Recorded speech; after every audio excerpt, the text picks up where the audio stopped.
Maître Tchungang était le premier à crucifier les militants du MRC.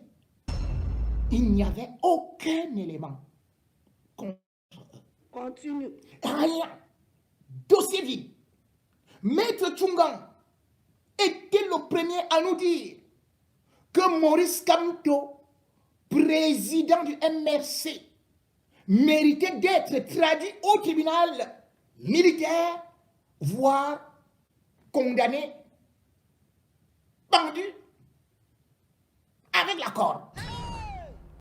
Et aujourd'hui, c'est Maître Tchungang qui pourtant a vu comment est-ce qu'on arrêtait les militants du MRC, sans mandat de perquisition, sans convocation ni rien, qui va maintenant dans cet immeuble éteint pour faire des chants sanguinolents en disant « Oh là là, on n'a pas respecté la procédure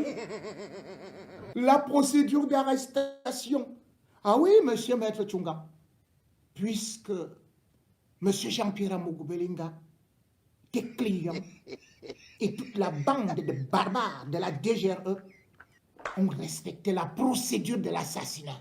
Continue. Ils ont tellement respecté cette procédure qu'aujourd'hui, la seule chose que tu trouves à dire, c'est que on parle quand même d'un assassinat où on ne connaît pas le lieu du crime. Ah oui? Mais il y a moins un cadavre. Vous avez dit que 90% de tout ce que disent les réseaux sociaux est faux. Maître Tchungang, est-ce donc faux que Martinez a été kidnappé? Puisque nous l'avons dit dans les réseaux sociaux. A-t-il été kidnappé? Oui. Maître Tchungang, est-il prouvé que Martinez Zogo a été tué par les éléments de la DGRE? Même si aujourd'hui certains disent que nous, on l'a seulement torturé. Un kidnapping plus une torture, et puis vous partez jeter quelque part. Ce n'est pas vrai? C'est vrai. Maître Tchungang, est-ce que c'est vrai que le chef commando est bel et bien celui-là qui se revendique d'ailleurs comme lieutenant-colonel, nommé par décret par Paul Biya? Est-ce vrai? C'est tout à fait vrai. Continue. Maître Tchungang, est-ce que c'est prouvé que Martinez Zogo, comme nous disaient vos équipes, vos lanceurs d'alerte, qu'il est parti manger dans un château, boire du champagne? Est-ce vrai que Martinez Zogo a été retrouvé nu, assassiné, mangé par les asticots, les doigts coupés, violé? Est-ce vrai? Oh, l'avenir est obscur. C'est vrai. Vous cherchez le lieu du crime. Mais Maître Tchungang, est-ce vrai qu'il y a déjà, ne serait-ce qu'un lieu où on a retrouvé le cadavre? Ça peut aussi être ça le lieu du crime, puisque vous cherchez dans le lieu du crime. Continue.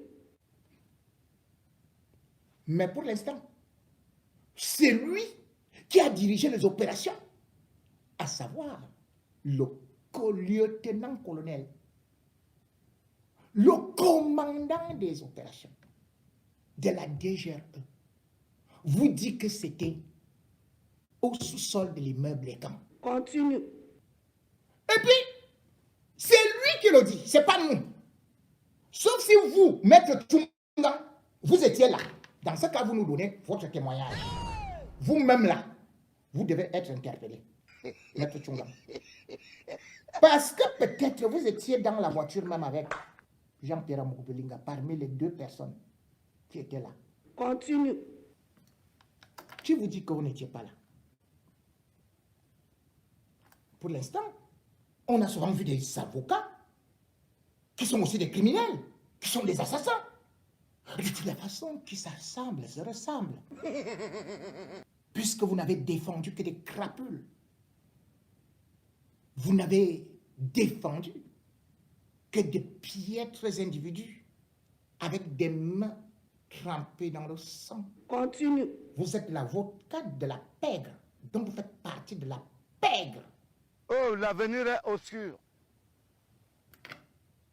Pourquoi n'avez-vous pas révélé aux journalistes que dans les environs, qu'il y a des caméras et que ces caméras ont bel et bien vu que lui, le chef commando, était bel et bien là. Continue. C'était des caméras d'autres structures privées, puisque la DGRE s'est arrangée à éteindre toutes les caméras du parcours de Martinez Zogo. Pour vous, tout ça est faux. C'est vous qui détenez la vérité. Parce qu'on n'a pas retrouvé le lieu du crime. Mais, vous vouliez qu'on retrouve le lieu du crime. Déjà que vous niez les évidences. Continue.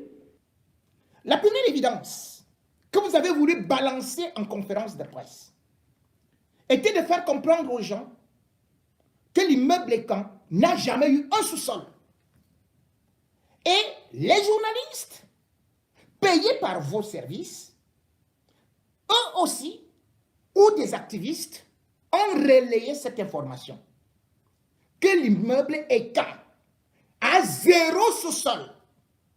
Que les gendarmes sont arrivés, ils n'ont jamais vu de sous-sol à l'immeuble Ekan.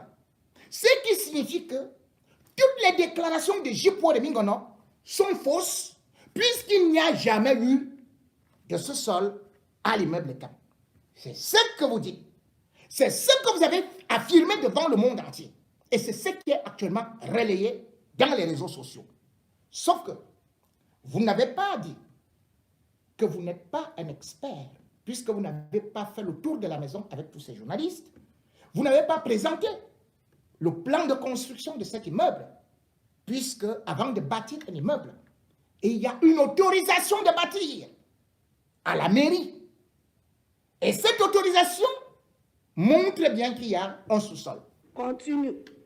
C'est quand vous voulez transformer cela, tantôt parking souterrain, tantôt mis au terre, tantôt rien, il n'y a plus rien. C'est ce que vous dites. Présentez-nous le plan de ce bâtiment. Mais pour l'instant, puisque je ne vais pas me baser sur mes témoignages, je vais me baser uniquement sur les témoignages de vos propres journalistes. Les journalistes de Vision 4, je dis bien journalistes de Vision 4, qui vont nous présenter l'immeuble Ekan. Et chacun d'entre vous, puisque vous dites que je relaie les fausses informations, que j'invente, chacun d'entre vous, je l'invite à écouter ce reportage signé Vision 4. C'est pas moi. Et comme ça, on va continuer. Continue. C'est un véritable joyau architectural qui sort de terre en plein cœur de la capitale politique Yaoundé. Constitué d'un sous-sol, d'un rez-de-chaussée et de 10 étages, l'immeuble qui va abriter l'ensemble des bureaux administratifs du groupe L'Anecdote prend très rapidement forme.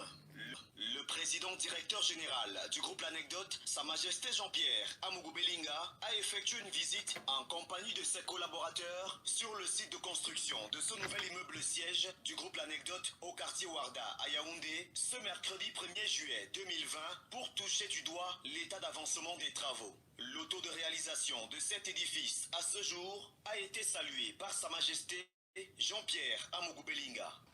J'appartiens à toutes les communautés. J'appartiens à l'humanité. Je défends la vérité, l'intégrité. Et je ne peux jamais m'associer aux monstruosités, aux insanités. J'ai juré sur l'autel de Dieu de prêcher au moins cette justice. J'ai juré d'être du côté des victimes et non du côté des bourreaux. Continue. Si vous avez choisi d'être du côté de ceux qui sont en haut, qui ont beaucoup d'argent, jusqu'à ce que vous ne reconnaissiez plus vos frères. Jusqu'à ce que vous disiez que vos frères méritaient l'enfer parce qu'ils ont critiqué leurs frères. Alors qu'en démocratie et même dans chaque famille, on se querelle, on se fait des critiques. Mais ce n'est pas pour cela que quelqu'un va décider de tuer son propre frère. Et après on vient dire à celui qui a tué, bravo, parce que tu nous donnes les emplois, parce que tu es parti arracher le terrain d'autrui, parce que tu t'appelles Zomlo. Continue. Si je voulais des millions, je partirais dire à Paul Biya, je reviens vers toi, Seigneur. Oui, je reviens vers toi, je reviens vers toi, Seigneur. Mais je n'ai jamais fait ça. C'est là-bas où il y a des milliards. Vous croyez que quand Jean-Pierre Moubelinga récolte ces milliards-là, c'est parce qu'il est tellement plus intelligent que moi, parce qu'il parle mieux que moi, les autres gagnent des marchés parce qu'ils sont peut-être plus équins que moi? Mais non, L'avenir est obscur. parce qu'ils font dans la flagornerie. Le moment de la révolution pour le Cameroun est arrivé. Nous devons dire non à la manipulation. Nous devons dire non à l'injustice. Nous devons dire non à l'impunité. Nous devons dire non au favoritisme. Nous devons dire non au clanisme. Nous devons dire non à l'ethnofascisme. Nous devons dire non, bien évidemment, en tous ces détournements. Et surtout, oui, pour la justice, pour Martinez Zomlo.